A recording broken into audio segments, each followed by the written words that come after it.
Cette rencontre de haut niveau sur les crises alimentaires et nutritionnelles dans les régions du Sahel et du lac Tchad a réuni tous les acteurs du domaine en présence virtuelle, dont le président de la République est le porte-drapeau.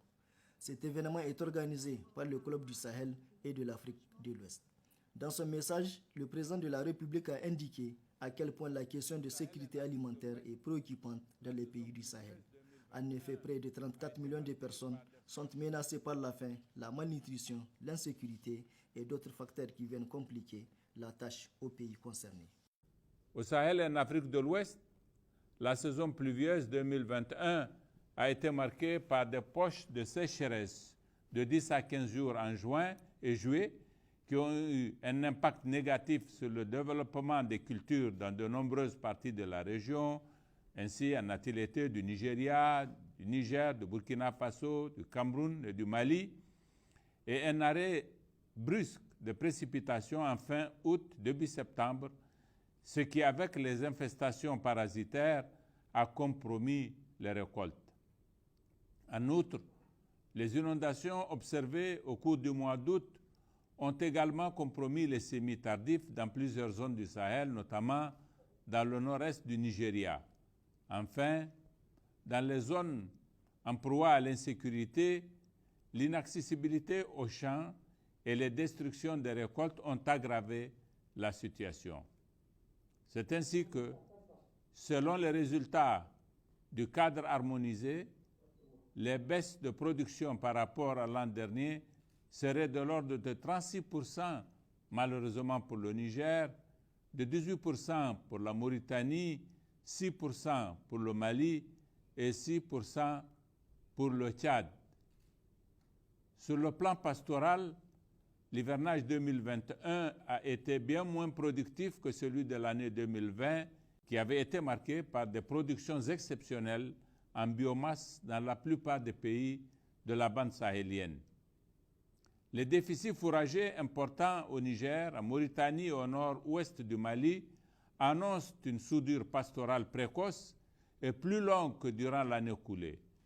Il faut noter aussi que les ménages pastoraux, en plus de l'inaccessibilité au pâturage dans certaines zones du fait de l'insécurité, font face au pillage du bétail, à la hausse des prix des céréales, avec des termes de l'échange qui ne leur sont pas favorables, aux prix élevés des aliments de bétail et à la fermeture des marchés à bétail dans plusieurs localités. Le chef de l'État a aussi brossé la situation. Cette situation est exacerbée par la persistance de l'insécurité et des conflits armés qui continuent d'entraîner des mouvements massifs de population dans la région. À la date du 31 octobre 2021, 2 136 818 personnes déplacées sont enregistrées dans le Sahel central et l'île Tako-Gourma et 5 417 841 personnes déplacées dans le bassin du lac Tchad selon des sources de l'OIM d'octobre 2021. Ce qui affecte davantage l'accès aux moyens de subsistance, aux services sociaux de base, à savoir les écoles, la santé, l'eau, à la transhumance, au commerce et aux autres activités vitales. Mesdames et messieurs, pour être plus précis, au Niger par exemple, on estime que 4 402 000 personnes seront en insécurité alimentaire sévère pendant la période de soudure, c'est-à-dire au mois de juillet et août.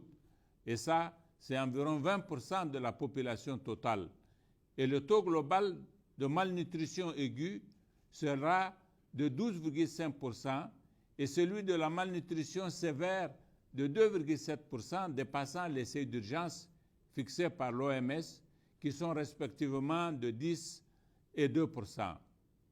C'est dans un tel contexte que le Niger doit également prendre en charge plusieurs personnes déplacées à l'intérieur du pays et près de 250 000 réfugiés.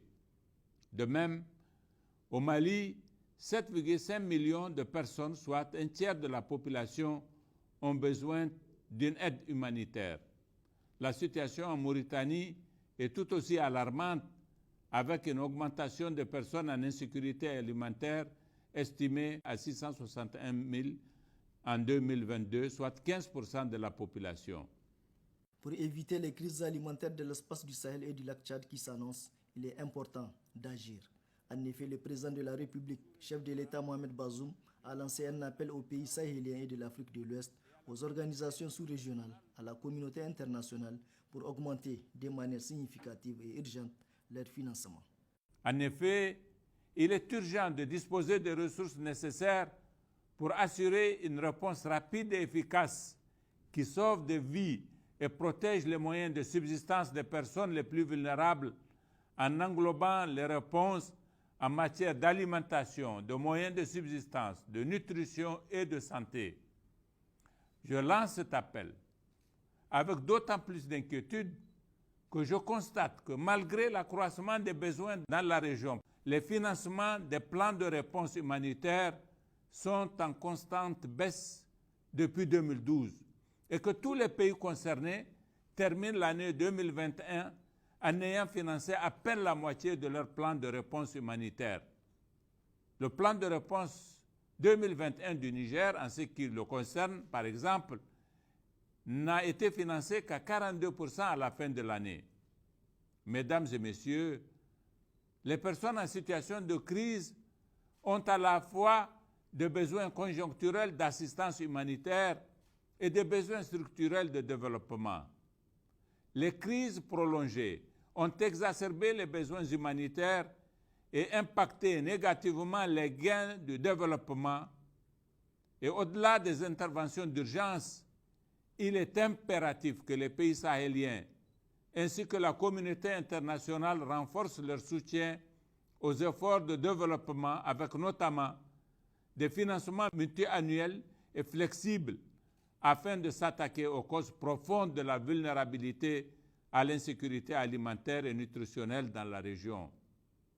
Cela devrait se refléter dans la contribution des partenaires, laquelle doit se baser sur des priorités nationales, ainsi que l'engagement dans les initiatives conjointes en donnant la priorité à une approche pluriannuelle, multisectorielle et adaptée au contexte.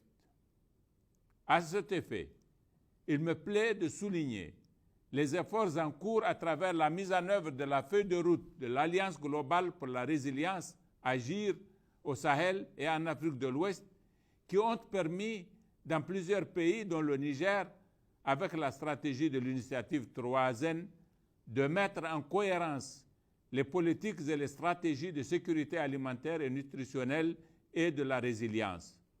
Le chef de l'État a souligné que les actions humanitaires combinées aux actions de développement sont plus efficaces. Les catastrophes causées par les aléas naturels et les conflits représentent une menace importante pour le développement durable et la paix.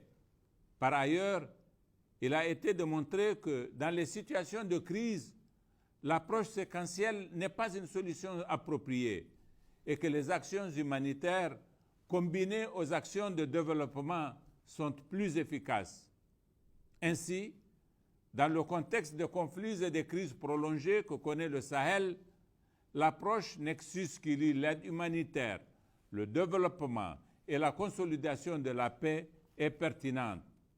En effet, cette approche permet d'assurer la cohérence, la complémentarité et la collaboration à tous les niveaux de l'interface action humanitaire, développement, paix, afin de réduire à la fois les besoins, les vulnérabilités et les risques, mais aussi de s'attaquer aux facteurs et aux causes sous-jacentes des conflits sur le long terme.